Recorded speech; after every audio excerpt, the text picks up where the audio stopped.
Shalom saudara-saudara yang diberkati oleh Tuhan, dimanapun saudara berada. Kita berjumpa lagi di kesempatan yang indah ini dalam pembahasan firman Tuhan dengan judul investasi yang paling berharga.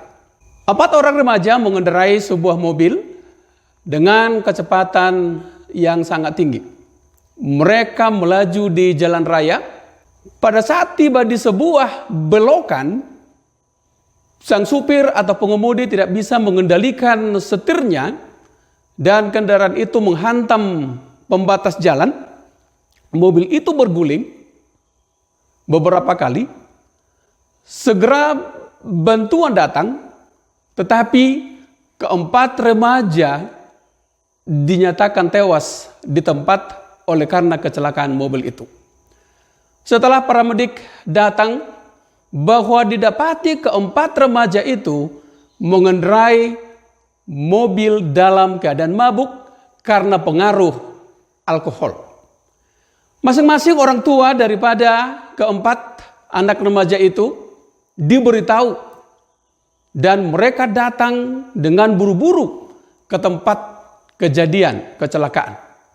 Ayah dari remaja yang menyetir kendaraan itu begitu marah saat mendengar penyebab kecelakaan itu adalah karena mereka, anak-anak mereka, minum minuman keras. Segera dia pulang ke rumah, mengambil senapan berburunya, dan hendak mencari siapa kira-kira yang menjual alkohol kepada anak di bawah umur itu.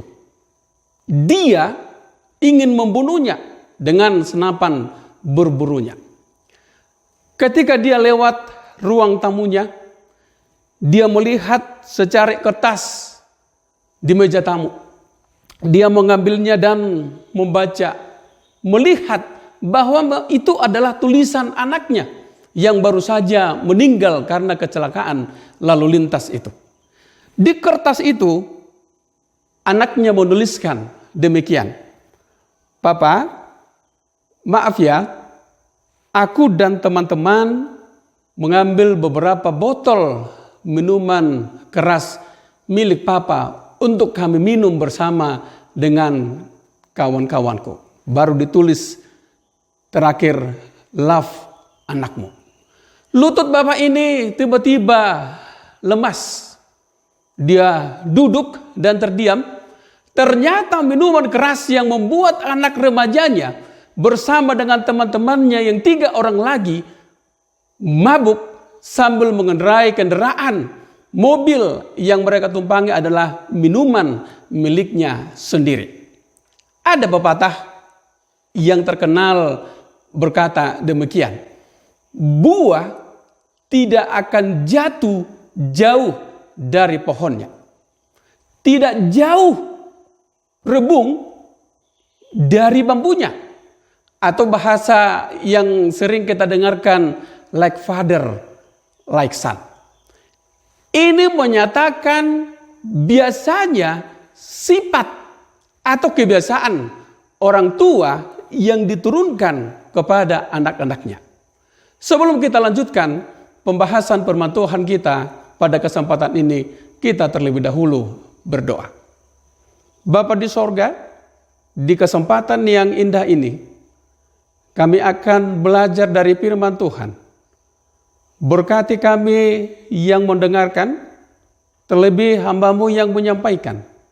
Biarlah firman Tuhan ini boleh menjadi pelajaran yang berharga bagi kami di dalam kehidupan kami.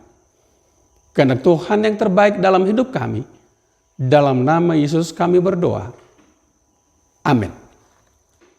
Hamba Tuhan bernama Ellen G. White menuliskan satu tulisan yang dibuat di dalam buku rumah tangga Advent halaman 302.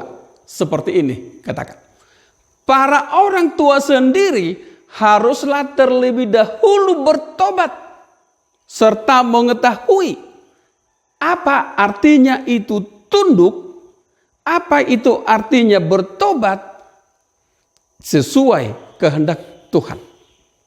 Seperti anak kecil membawa semua pikirannya kepada kehendak Kristus.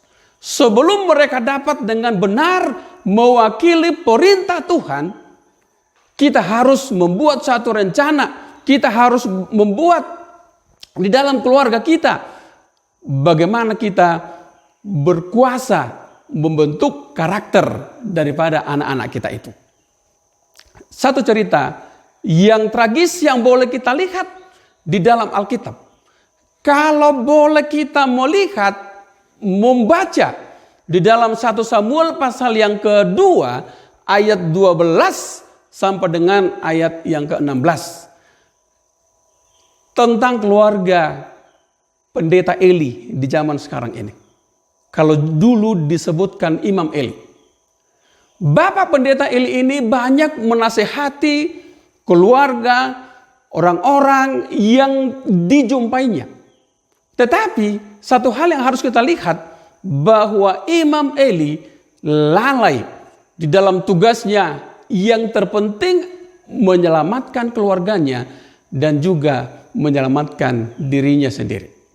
Di dalam buku Child Guidance halaman 476, sebagai pekerja-pekerja Tuhan, tugas kita adalah mulai dari mereka yang terdekat dengan kita. Tugas kita harus dimulai dari rumah tangga kita sendiri. Dan demikian juga kalau kita lihat langkah-langkah, step-step yang harus kita lihat di dalam penginjilan, bahwa kita harus memulai dari mereka yang terdekat dengan kita. Siapa itu yang terdekat dengan kita? Ada istilah sekasur. Siapa itu teman kita sekasur? Istri kita. Setelah sekasur, yang kedua yang harus kita lihat, yang harus kita jangkau adalah sedapur. Siapa bagian daripada sedapur ini? Anak-anak kita. Semua yang ada di rumah kita. Apakah itu asisten rumah tangga kita atau orang tua yang bersama dengan kita? Itu yang kedua yang harus kita lihat. Baru yang ketiga adalah sesumur. Siapa itu yang sesumur? Yang sesumur itu adalah setelah istri kita, anak-anak kita, yang ketiga itu adalah tetangga kita. Tetangga sebelah rumah kita. Apakah itu di sebelah kiri atau di sebelah kanan, di depan atau di belakang daripada rumah kita. Itulah tetangga kita. Itulah yang sesumur. Yang keempat dikatakan selembur. Selembur ini adalah teman sekerja kita. Di mana kita beraktivitas, di mana kita melakukan kegiatan kita sehari-hari. Itulah yang harus kita jangkau. Setelah kita menjangkau tetangga kita. Barulah kalau sudah kita lakukan keempat hal ini, sekasur, sedapur, sesumur, dan juga selembur, barulah kita menjangkau tempat-tempat yang lain. Tetapi apa yang terjadi dengan Imam Eli? Kalau kita baca di dalam 1 Samuel pasal 2 ayat 12. Firman Tuhan katakan, adapun anak-anak daripada Imam Eli ini adalah anak-anak dursila. Mereka tidak mengendahkan Tuhan. Berbicara mengenai anak-anak dursila atau orang-orang dursila ini, di Alkitab King James Version disebutkan bahwa ini adalah the son of Belial. Kalau kita bahasakan dengan bahasa kita bahwa mereka ini sudah dicap sebagai anak-anak setan. Sungguh suatu ironi, saudaraku. Di mana ironinya? Seorang anak imam, seorang anak pendeta, pemimpin rohani bangsa Israel disebutkan anak setan. Mengapa Alkitab sampai menyebutkan dua bersaudara, yaitu Hofni dan Pinehas, sebagai the son of Belial atau sebagai anak-anak setan? Ada alasannya, saudaraku. Alasannya kalau kita lihat di dalam 1 Samuel pasal 2 ayat 13 sampai ayat 16 mencatat bahwa sifat kedua anak Eli ini yang harus kita lihat di sana. Yang pertama dikatakan bahwa Hofni dan Pinehas mereka tidak mengindahkan Tuhan. Yang kedua, mereka tidak mengindahkan batas-batas hak seorang imam. Yang imam itu adalah orang tuanya, yaitu Imam Eli. Tetapi Hofni dan Pinehas, mereka menganggap diri mereka sebagai imam.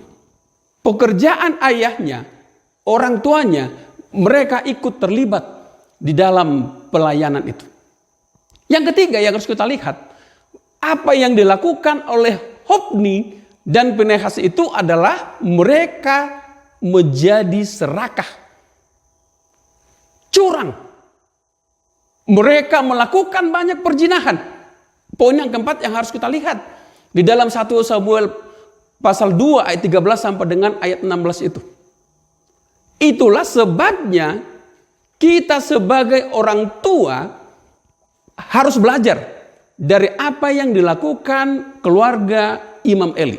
Terkhusus bagi kedua anaknya, Hofni dan Pinehas. Apa yang harus kita lihat? Ini pelajaran moral yang harus kita berikan dari anak kita sejak dari awal. Kalau kita masih punya anak kecil, maka kita berikanlah makanannya secukupnya. Jangan kita ajari anak kita itu serakah dari sekarang. Jangan pernah kita ambil makanan untuk anak kita berlebihan. Itu membuat anak kita menjadi anak yang serakah di kemudian hari. Ada yang memberikan permintaan kepada anak, tetapi itu tidak diperlukan oleh anak itu. Apakah itu tepat atau tidak? Itu tidak penting bagi seorang anak. Tetapi kalau dia pengen anak itu, biasanya dia rewel. Kenapa rewel? Karena senjata anak itu adalah kalau enggak rewel, menangis. Karena anak tidak tahu apa yang menjadi kebutuhan, apa yang menjadi keperluannya. Kita lanjut, saudaraku.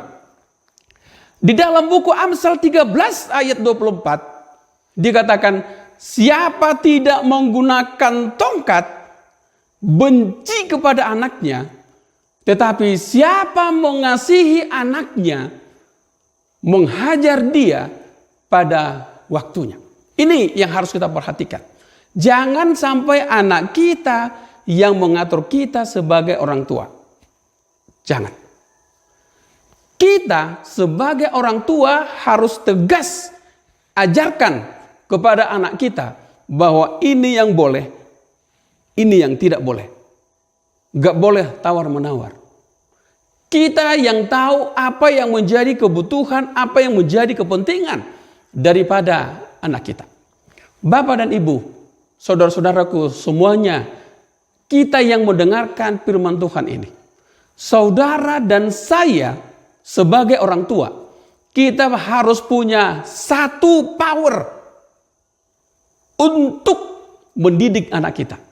Jangan kita sebagai ayah memberikan didikan, memberikan ajaran kepada anak kita, datang istri kita. Beda. Apa yang sudah kita ajarkan, datang istri kita, beda yang diajarkan. Kita harus satu, seide, seia, sekata. Apa yang diajarkan oleh istri, kita sebagai suami, kita harus dukung. Itu yang harus kita lihat. Dan kalau kita tidak memiliki wibawa sebagai orang tua di hadapan anak-anak kita, itu menjadi suatu permasalahan besar. Ketika kita mendisiplin anak kita, maka jangan sebaliknya si ibu tidak mendukung apa yang sudah kita berikan. Dan itulah yang membuat kita, saudaraku, kalau kita lanjutkan cerita daripada keluarga, daripada Imam Eli ini, tentang kedua anaknya Hofni dan Pinehas. Di ayat 22, Eli itu sudah sangat tua. Dan apabila didengarnya, segala sesuatu apa yang dilakukan, apa yang diperbuat oleh kedua anaknya itu, kalau perbuatan yang baik, saudaraku, itu enggak masalah yang dilakukan oleh Hofni dan Pinehas. Tetapi apa yang terjadi kalau kita lihat ayat selanjutnya, bahwa yang dilakukan oleh Hofni dan Pinehas adalah bahwa mereka tidur dengan perempuan-perempuan di pintu gerbang pertemuan. Moral Hofni dan Pinehas, anak Imam Eli ini, anak pendeta Eli ini, sangat-sangatlah merosot, saudara-saudaraku. Merosot sampai ke dasar yang paling rendah. Dan satu hal kegagalan yang harus kita lihat daripada Imam Eli mendidik anak-anaknya adalah karena tidak ada disiplin. Tidak ada disiplinnya. Saudara-saudara, berbeda dengan cerita daripada keluarga Elkana. Kalau kita lihat di dalam 1 Samuel pasal 2 ayat 18, adapun Samuel menjadi pelayan di hadapan Tuhan. Ia masih anak-anak. Tubuhnya berlilitkan baju efod dan kain lena.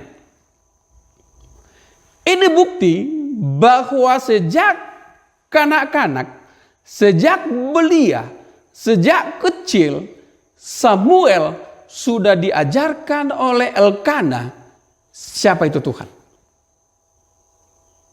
Bagaimana menjadi seorang anak yang sopan.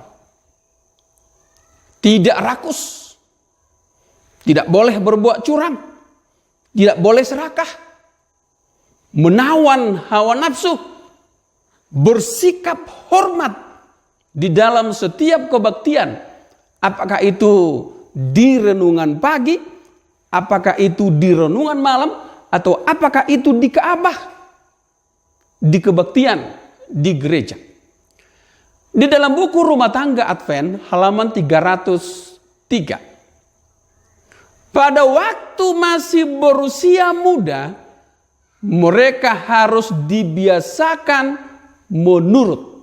Mereka di situ maksudnya adalah anak-anak itu harus kita biasakan menurut, menyangkal dirinya, dan juga berusaha memikirkan kebahagiaan daripada orang lain. Mereka harus diajari menahan yang namanya hawa nafsu, menahan ucapan-ucapan yang sembrono, menunjukkan bagaimana kasih sayang kita, kesopanan kita, pengendalian diri kita. Itulah makanya kalau kita lihat arti daripada disiplin bukan memukul, bukan menghajar, tetapi disiplin itu adalah membuat, menjadikan, membentuk menjadi murid. Ada dua cara yang harus kita perhatikan kalau kita menjadikan, membentuk, atau membuat murid. Contoh yang pertama, bagaimana menjinakkan seekor kuda yang liar. Yang artinya, di dalam hal ini menjinakkan seekor kuda yang liar itu diperlukan rotan untuk memukul. Seperti hamba Tuhan Raja Salomo katakan. Di dalam Amsal 29 ayat 15, tongkat teguran mendatangkan hikmat. Tetapi anak yang dibiarkan, anak yang sembrono akan mendatangkan kepada kita malu. Yang kedua, contoh yang kedua yang harus kita lihat. Selain daripada bagaimana menjinakkan seekor kuda liar itu, contoh yang kedua yang harus kita lihat dalam hal pendidikan ini, mendisiplin ini adalah seperti dikatakan seorang ibu yang memberikan ASI kepada anak yang dikasihinya dengan kelemah lembutan. Jarang kita lihat seorang ibu yang benar-benar ibu memberikan ASInya dengan marah-marah, kepada anaknya. Nggak ada. Ada sebuah buku yang berjudul Disiplin Tanpa Teriakan atau Pukulan. Buku ini sangat baik untuk kita baca sebagai orang tua atau orang tua yang memiliki anak-anak yang masih muda. Supaya ini bisa menjadi acuan kepada kita bagaimana sebenarnya mengajar, bagaimana sebenarnya mendidik, bagaimana sebenarnya menegur, bagaimana sebenarnya menasihati, menyemangati daripada anak-anak kita. Bagaimana kita mendisiplin dengan lemah lembut dan kasih sayang. Dan bagaimana kita seandainya kita marah, tetapi kita ramah kepada anak kita. Pada tahun 1990, diadakan sebuah penelitian terhadap 2 orang ibu. Ibu yang pertama adalah Sarah Edward, yang hidup di abad yang ke-18. Dan seorang ibu yang lain yang bernama Ibu Ida Take, yang hidup tahun 1740. Hasil dari penelitian itu bahwa Ibu Sarah Edward ini melahirkan 11 anak. Apa yang kita tiru, apa yang kita dapatkan dari hasil penelitian yang dibuat di tahun 1990-an ini kepada Ibu Sarah Edward ini? Bahwa Ibu Sarah Edward mengajar anak sesuai dengan ajaran daripada Alkitab. Mengajar anaknya dengan adil dan dengan penuh kasih. Yang dimaksud dengan adil, yang dimaksud dengan penuh kasih adalah bahwa ada disiplin, bahwa ada aturan di dalam keluarga itu yang didasarkan Alkitab ini. Sedangkan yang dimaksud dengan cinta kasih, bagaimana kita menunjukkan perhatian kita, bagaimana kita mengarahkan anak kita. Dari catatan diketahui bahwa Ibu Sarah Edward mempunyai 1.400 keturunan. Di antaranya 1.400 keturunan itu bahwa ada 13 orang ini menjadi rektor di universitas termuka di muka bumi ini. 65 orang dosen, 100 orang sarjana hukum, 1 orang dekan fakultas hukum, 1 orang dekan fakultas kedokteran, 30 orang hakim, 66 dokter, 80 orang menjadi orang penting di pemerintahan, 3 orang itu menjadi anggota DPR, 3 orang itu menjadi wali kota, 3 orang itu pengawas, 1 orang menteri keuangan, dan yang paling hebatnya 1 orang menjadi wakil Presiden Amerika Serikat. Sedangkan Ibu Ida Take, ibu yang kedua, hidupnya selalu diwarnai dengan skandal. Hidup Ida Take ini berakhir dengan tragis, dengan keracunan minuman keras. Walaupun begitu kehidupannya, bahwa Ibu Ida Take ini mempunyai keturunan 700 orang. Di antaranya, saudaraku, ini yang paling miris kita lihatnya. Bahwa 100 orang keturunannya itu adalah anak haram. 181 adalah pelacur. 142 ini adalah pengemis gelandangan. Dan 46 orang adalah narapidana. Saudaraku yang diberkati oleh Tuhan, ketika kita melihat kedua ibu ini, Ibu Ida Take, Ibu Sarah Edward tadi, bahwa kedua-duanya mereka adalah seorang ibu, mempunyai keturunan, tapi mereka memiliki perbedaan. Di mana perbedaannya? Bagaimana kedua ibu ini memiliki cara mengasuh daripada anak-anaknya. Satu hal yang harus kita ingat di dalam kehidupan kita ini begini. Mulai dari sekarang. 100 tahun dari sekarang, orang lain tidak akan bertanya kepada kita, di mana rumahmu? Apa ya pekerjaanmu? Di mana kau tinggal? Tetapi yang ditanya saudaraku adalah, di mana keturunanmu? Bagaimana? Di mana? Dan menjadi apa? Itu tantangan kepada kita, khususnya kepada kita orang-orang tua yang masih muda. Itu yang harus kita pahami. Seorang ibu yang sedang berbicara dengan anak bungsunya, meyakinkan dia untuk pergi dan menjadi anak kapal.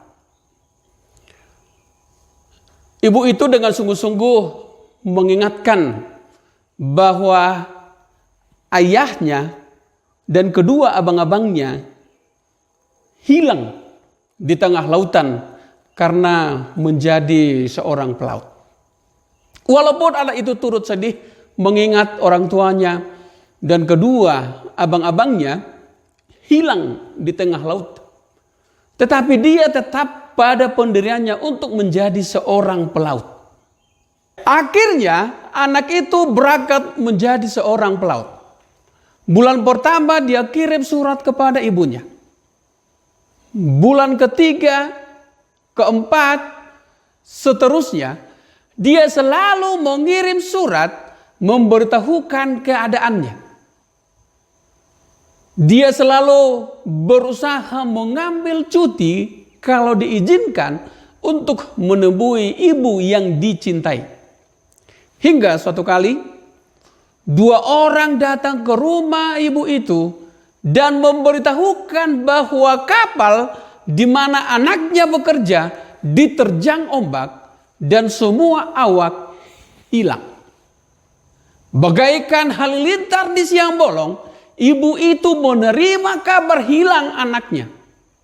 Setelah kedua pembawa berita itu pulang, ibu ini pun masuk ke kamar di mana ketiga anak-anaknya dibesarkan. Dia menangis dan berteriak, "Tuhan, kutuk apa yang kau berikan kepadaku?" Dia merebahkan tubuhnya di tempat tidur anak-anaknya. Kemudian matanya tertuju ke satu gambar yang sengaja dibuat oleh almarhum suaminya. Di tempat tidur anak-anaknya ada sebuah gambar kapten kapal yang sedang memegang kemudi kapal, sementara ombak angin menghantam, tetapi kapten kapal itu tetap berdiri, gagah menyongsong badai.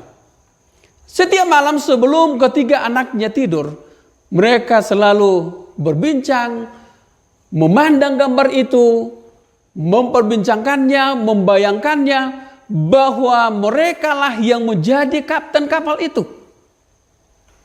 Bahkan tidak jarang mereka terbawa dalam mimpi. Sehingga ketika mereka sudah besar, walaupun sudah ada korban, yaitu ayahnya dan kedua abang-abangnya, oleh karena mereka pelaut, maka tetap dia mau menjadi seorang pelaut.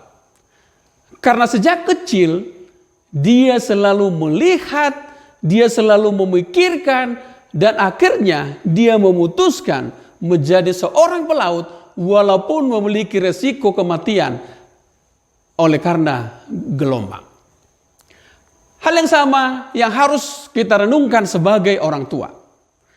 Apakah yang sering atau apakah gambar yang sering dilihat oleh anak kita di rumah kita? Apakah gambar Yesus atau gambar setan?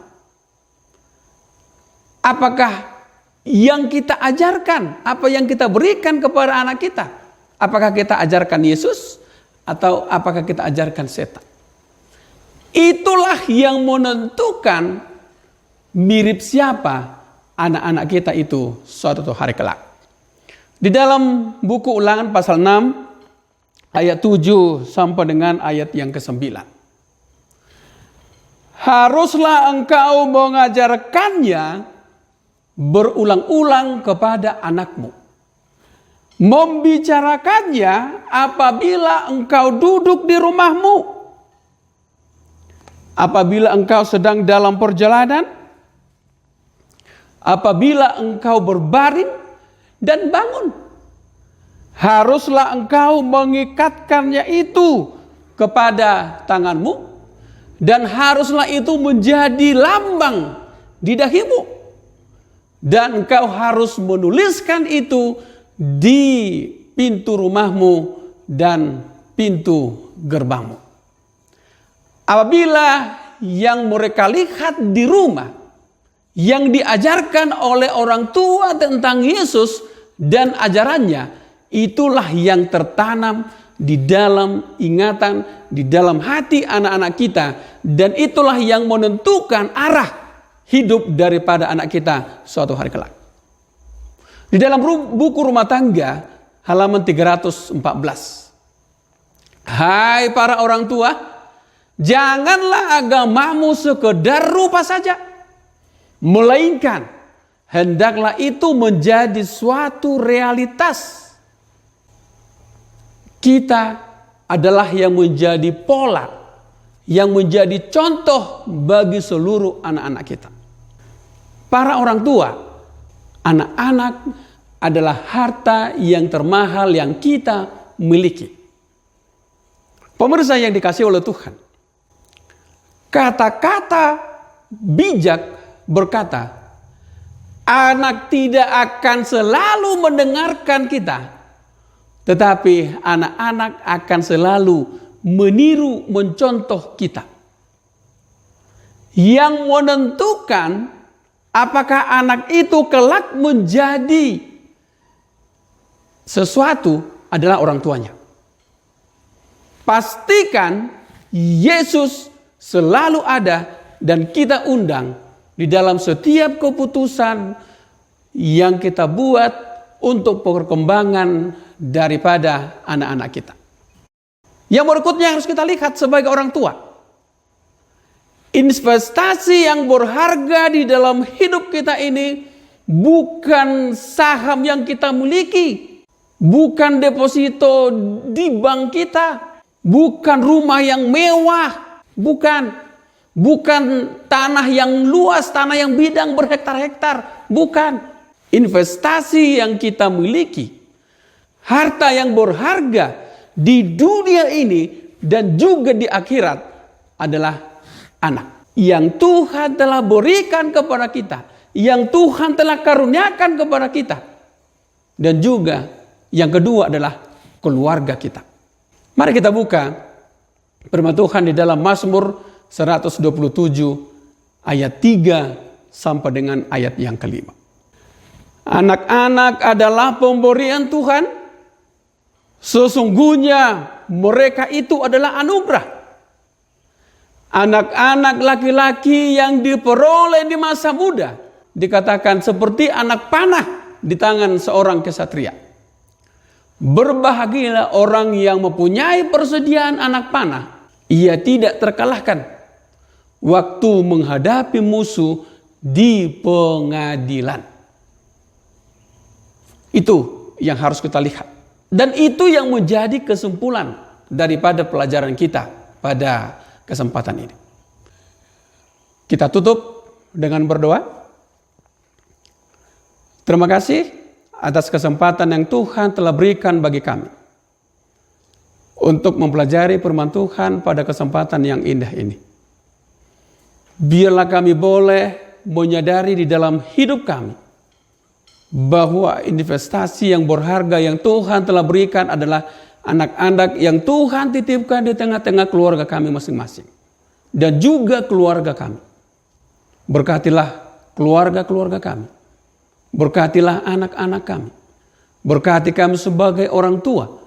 Agar kami boleh mendidik, mengajari, dan membawa anak-anak ini di hadapan Tuhan.